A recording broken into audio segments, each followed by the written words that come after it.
அஸ்ஸலாமு அலைக்கும் வரஹ்மத்துல்லாஹி வபரகாத்துஹு. நான் ரிஃப்னாஸ் ஃபரீத், தேசிய மக்கள் சக்தியினுடைய அனுராதபுரம் மாவட்ட நிறைவேற்றுக் குழு உறுப்பினர், அதேபோன்று கனேவல்பொல வட்டார அமைப்பாளர்.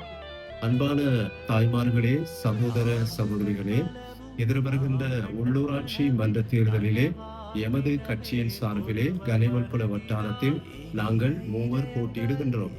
இதே போலத்தான் கடந்த 2017ஆம் ஆண்டு தேர்தலிலும் நாங்கள் மூவர் போட்டியிட்டது உங்களுக்கு தெரியும். ஆனால் இந்த வேளையிலே கனேவல்பொல வட்டாரத்திலே போட்டியில் பங்கு பெற்றுகின்ற வேறு பல கட்சிகள், ரிஃப்னாஸ் ஒரு வேட்பாளர் அல்ல, அவர் ஒரு துணை வேட்பாளர். அதையும் தாண்டி அவர் ஒரு டம்மி வேட்பாளர். அவர் ரெபாபையை சேர்ந்த அந்நிய பெண்ணுக்கு எமது வாக்குகளை எல்லாம் சேகரித்து கொடுத்து அந்த பெண்மணியைத்தான் சபைக்கு அனுப்ப இருக்கிறார். ரிஃப்னாஸ் செல்வதில்லை. எனவே எங்களுக்கு உங்களுடைய வாக்குகளை தாருங்கள், எமது பிரதிநிதித்துவத்தை பாதுகாத்துக் கொள்வோம் என்று மக்கள் மத்தியிலே ஒரு பொய்யான தவறான பிரச்சாரத்தை மேற்கொண்டு வருகிறார்கள். இந்த வேளையிலே இந்த மக்களிடம் நான் கேட்க விரும்புகின்றேன், அன்பான சகோதர சகோதரிகளே, இதற்கு முன்னர் நாங்கள் வாக்களித்தது எல்லாம் களிமா சொன்னவர்களுக்கா? நாம் வாக்களித்தது பல தேர்தல்களிலே களிமா சொன்னவர்களுக்கு மட்டும்தானா வாக்களித்திருக்கிறோம்? அப்படி என்றால் பல பல கட்சிகளிலே கடந்த காலங்களிலே தேர்தலிலே எத்தனையோ பேர் போட்டியிட்டார்கள். அவர்களுடைய பெயர்களை எல்லாம் நான் இங்கே சொல்ல வேண்டியதில்லை. அவர்கள் அனைவரையும் நாங்கள் மார்க்கத்துக்கு எடுத்து களிமா சொல்லிக் கொடுத்தா அவர்களுக்கு நாங்கள் வாக்களித்தோம். இது ஒரு லொஜிக்கான விடயம் இல்லை. என்று சொன்னா இது ஒரு முற்றிலும் இனவாதம் சார்ந்த ஒரு விடயம். இப்போது பார்க்கலாம், எமது பாடசாலைகளிலே படித்துக் கொடுக்கின்ற ஆசிரியர்கள் எல்லோருமே களிமா சொன்னவர்களா? போலீஸ் நிலையத்துக்கு போகிறோம், அங்கே உள்ள போலீஸ் உயர் அதிகாரி களிமா சொன்னவரா? எமது சகோதரிகளை சகோதரர்களை பிள்ளைகளை நாங்கள் மருத்துவ சாலைக்கு அழைத்து செல்கிறோம், அங்கே இருக்கின்ற எல்லோருமே களிமா சொன்னவர்களா? இவ்வாறு சமூகத்திலே நாங்கள் எத்தனை பேருடன் பலதரப்பட்ட விதத்திலே பழகிறோம், அவர்கள் எல்லோருமே களிமா சொன்னவர்களா? இதை இந்த தேர்தல் உத்தியை ஏன் இவர்கள் கையாள்கிறார்கள் என்றால், எம்மை தோற்கடித்து எம்மை மட்டம் தட்டி இவர்கள் இந்த பிரதேச சபையை வெல்ல வேண்டும் என்பதற்காகத்தான் இந்த வேலையை இவர்கள் செய்கிறார்கள். ஆனால் இவர்கள் யார் சென்றாலும், ஒருவர் அல்ல 10 பேர் இவர்கள் பிரதேச சபைக்கு சென்றாலும் இவர்களால் ஒரு குண்டூசியை கூட எமது ஊருக்கு கொண்டு தர முடியாது என்பதை நான் ஆணித்தரமாக சொல்கிறேன். நான் முதலொரு பேச்சிலே ஒரு பல்பை கூட போட முடியாது என்று சொல்லியிருந்தேன்.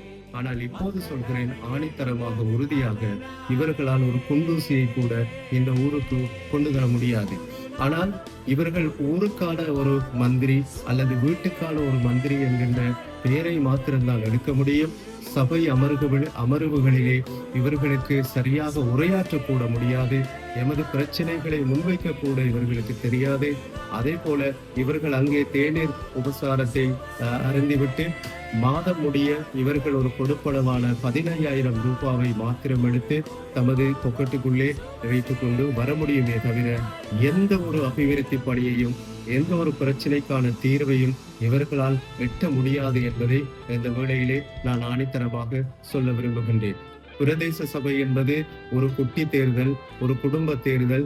அது நண்பர்களுக்கும் உறவினர்களுக்கும் மத்தியிலே வாக்குகள் பரிமாறப்படுகின்ற ஒரு தேர்தல் என்று குறிப்பிடுகிறார்கள். அப்படியல்ல, மத்திய அரசாங்கத்திலிருந்து வருகின்ற அத்தனை அபிவிருத்தி பணிகளும் பிரதேச சபைக்குத்தான் வருகின்றன.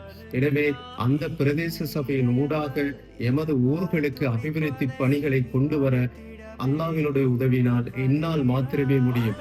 ஏனென்றால் நான் ஒரு வேட்பாளர் என்பதை தாண்டி தேசிய மக்கள் சக்தியினுடைய உயர்பீடத்திலே நான் இருக்கின்றேன். அனுராதபுரம் மாவட்டத்தின் தீர்மானிக்கும் குழுவிலே நான் இருக்கின்றேன்.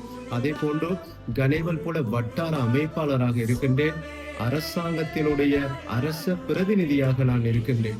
எனவே இன்ஷா அல்லாஹ் நிச்சயமாக எதிர்வருகின்ற தேர்தலின் பின்னர் எமது பிரதேசத்திலே நிறைய அபிவிருத்தி பணிகளை நாங்கள் மேற்கொள்ள இருக்கின்றோம். அந்த அபிவிருத்தி பணிகளை செய்வதற்கு எமக்கு உங்களுடைய வாக்குகளை எமது தேசிய மக்கள் சக்தியின் எமது திசை காட்டிக்கு வழங்குமாறு மிகவும் பணிவாக வேண்டிக் கொள்கின்றேன். அன்பான தோழர்களே, இப்போதெல்லாம் பலஸ்தீன் பற்றி நாங்கள் பேசுகின்றோம். ஆனால் எமது நிக்கவகையிலே ஒரு இஸ்ரேல் உருவாகி கொண்டிருக்கிறது என்பதை நீங்கள் அறிவீர்களா? இந்த எமது நிக்கவகையிலே உள்ள கல்லு மலையை நாங்கள் ஒரு சிறுநீர் கழுகாத ஒரு அந்நியவனுக்கு கொடுத்திருக்கிறோம்.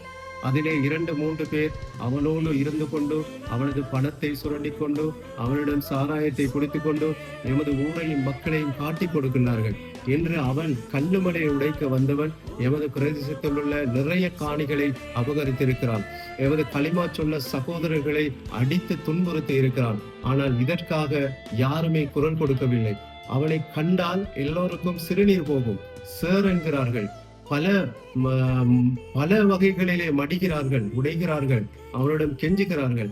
ஆனால் ஒன்றை நினைவில் வைத்துக் கொள்ளுங்கள், ஒரு முடவனாக நொண்டியனாக இருந்தாலும் பிரதேச ஒருங்கிணைப்பு குழு கூட்டத்திலே 2 மந்திரிமாருக்கும் 100கணக்கான உயர் அதிகாரிகளுக்கும் மத்தியிலே அந்த பிரச்சனை சம்பந்தமாக பேசியது நான் மட்டும்தான் என்பதை நீங்கள் அறிய மாட்டீர்கள்.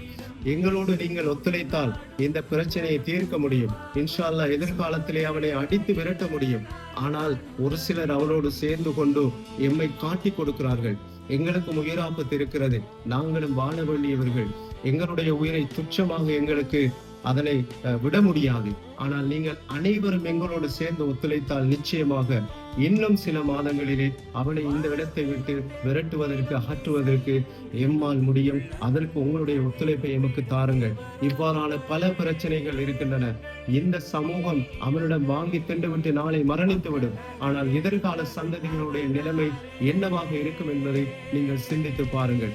எனவே தோழர்களே, அலட்சியமாக நீங்கள் உங்களுடைய உறவுக்காரர்கள் தானே, உங்களுடைய சொந்தக்காரர்கள் தானே, நண்பர்கள் தானே என்று வீணாக உங்களுடைய வாக்குகளை இந்த அனைத்து மற்ற கட்சிகளுக்கு நீங்கள் வழங்கி ஒன்றுமே செய்ய முடியாத அவர்களை பிரதேச சபைக்கு அனுப்பி மௌனிகளாக இருப்பதை தவிர வேற எந்த ஒரு வழியும் அவர்களுக்கு இல்லை.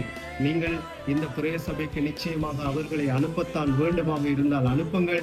ஓரிரு மாதங்களிலேயே உங்களுக்கு புரிந்துவிடும் இவர்களால் எந்த வேலையும் செய்ய முடியாது என்று. கடைத்தெருக்களிலே டாம் எழுப்பதும் கிரம் அடிப்பதும் இவ்வாறுதான் இவர்களுடைய செயற்பாடுகள் இருக்கும். எனவே அன்பான தோழர்களே, தாய்மார்களே, சகோதர சகோதரிகளே, நாங்கள் வெற்றி பெற்று பிரதேச சபைக்கு செல்ல வேண்டும் என்ற தேவை எமக்கு இல்லை.